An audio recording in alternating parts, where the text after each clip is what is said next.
officially address the agenda of the committee. So, the actual UN conference, the delegates of various nations gathered to make one resolution. And this simple paper resolution makes it different in the world. It is referred to as a draft resolution until it is passed by motion, when it becomes the property of the committee as a final resolution. The resolution cannot be discussed until it has been formally introduced to the committee after approval. And only one resolution can be passed per agenda item. In order to get your resolution approved, you need to get the signatory. So if you want to get your resolution approved by the chairs, you must go around the committee and ask 1/3 of the entire delegation to sign the resolution, and then you can actually get it approved by the chair. And chairs, upon receiving your resolution, they will confer a serial number to your resolution, which is the numbering of your resolution, so that you guys can actually distinguish and classify what kind of resolutions are on the floor. And after the approval of the delegation's draft resolution, the delegate can introduce the resolution to the other delegates by raising the motion to introduce resolution. This motion automatically passes because this motion can be only allowed when the chair actually approves the resolution. And after the motion passes, the delegate has 4 minutes to introduce the draft resolution. And an amendment. An amendment is a change to draft resolution on the floor. So if the resolution is introduced on the floor, if you don't think that the resolution is complete or final, you can actually change the resolution by making an amendment. And you need to also get it approved by the chair, and the requirement is the same for that of resolution. And discussion of amendment takes precedence over general debate, requiring a new dedicated speakers list. So basically this means that if you introduce the amendment and it is approved, the committee directly moves into a distinctive debate, amendment debate. That means general debate is postponed, and the committee should talk about the amendment itself only.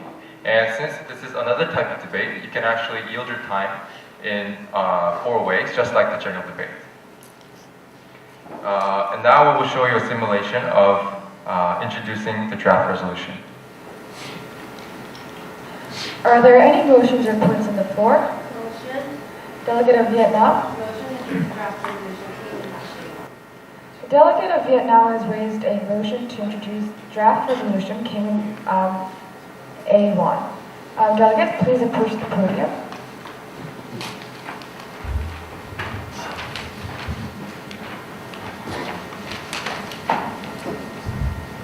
And staff, please distribute the draft resolution.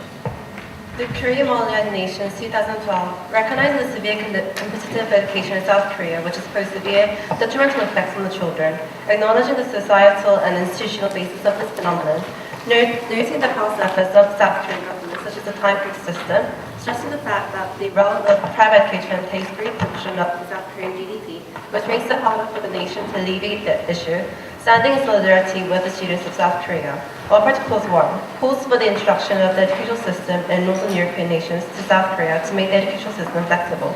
Offered Clause 2 requests the aid of Northern European countries in the form of Subclause A, educational experts, Subclause B, policy advisors to reform the South Korean educational system, and Offered Clause 3 urges the South Korean government to take a multilateral approach to improving the scholastic environment of children aged 8 to 19.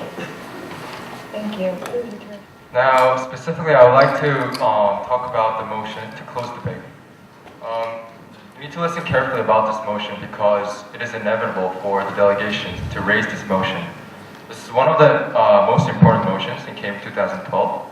So when a resolution or amendment is introduced, at some point you need to close the debate on the resolution or the amendment. This motion requires 2/3 majority procedural vote, 2 speakers against this motion. And the important part of this is that after you actually close debate on certain resolution or amendment, that's not just the end of it. You need to move directly to the voting procedure, substantive vote, because you have to determine whether the resolution or amendment should be passed or not. And the careful thing about the motion to close debate on agenda is that the requirement for closing the debate on agenda is that there must have been at least one resolution introduced on the floor. That's because if you just close the debate on agenda item when there's no resolution on the floor, it means that there's no opportunity for the committee to actually make a result out of the agenda itself.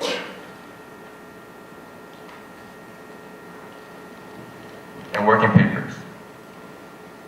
A working paper is an informal document where ideas that have been or should be discussed are committed to paper for ease of discussion. As an informal document, no formal procedure applies to working paper. The reason why we actually allowed working paper in KMUN 2012 is that the procedures to get your amendments or resolution to be approved by the chair is quite complicated. So for the ease of the discussion, we made this working paper to let the delegates, you guys, to write freely about your thoughts and talk more about what you think. But keep in mind that if you want your working paper to be projected through screens, you need actually 1/3 signatory, such as just like the amendment or the resolution. And adjourning the meeting. In fact, this is also one of the favorable motions raised by the delegates. But the requirement for this motion is that there must be at least 30 minutes, less than 30 minutes remaining in the actual conference. And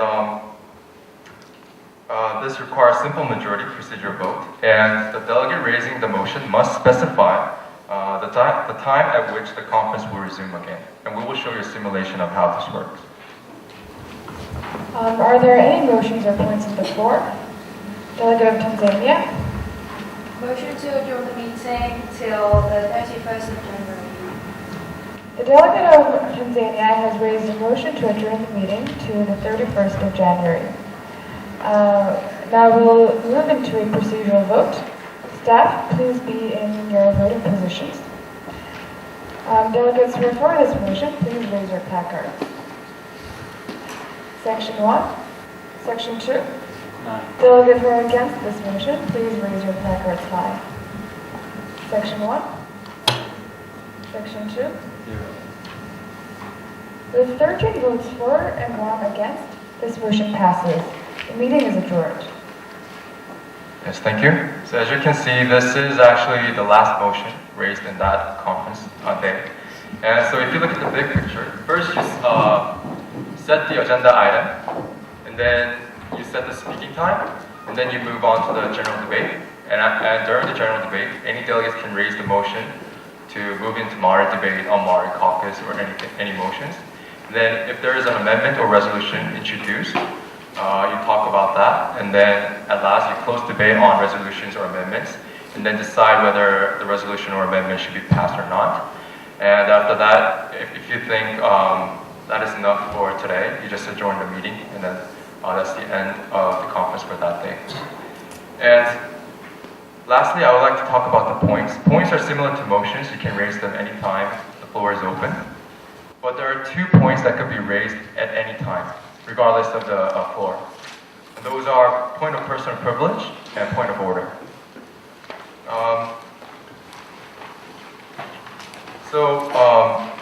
Point of personal privilege refers to point raised when the delegate experiences difficulties participating in the proceedings, such as hearing or inappropriate room temperature. So if you think the sound of the microphone is not loud enough to hear, you can raise this point so that you could actually hear clearly. And the second point of order.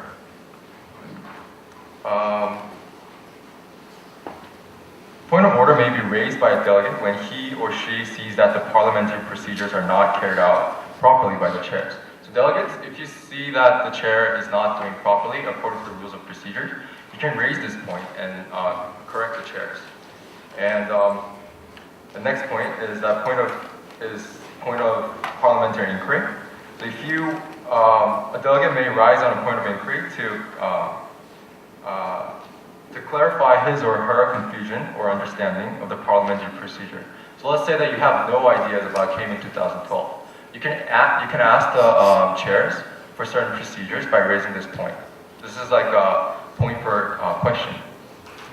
And a delegate may rise on the point of clarification to ask the delegate who has just spoken about any part of the speech that was not properly delivered because of mishearing, microphone, or microphone malfunctions, lack of vocal clarity, use of vague terms, such as that. So if you did not hear what the speaker has said, you can raise this point and ask the delegate to clarify what she said or he said.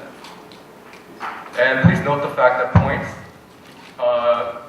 please do not abuse using points because it makes our conference very unfruitful. So let's say that the delegate cannot raise the point of personal privilege to say that, well, that delegate is ugly. That's not in order. So please do not abuse using points. So you just use points when you think that it is very necessary or vital.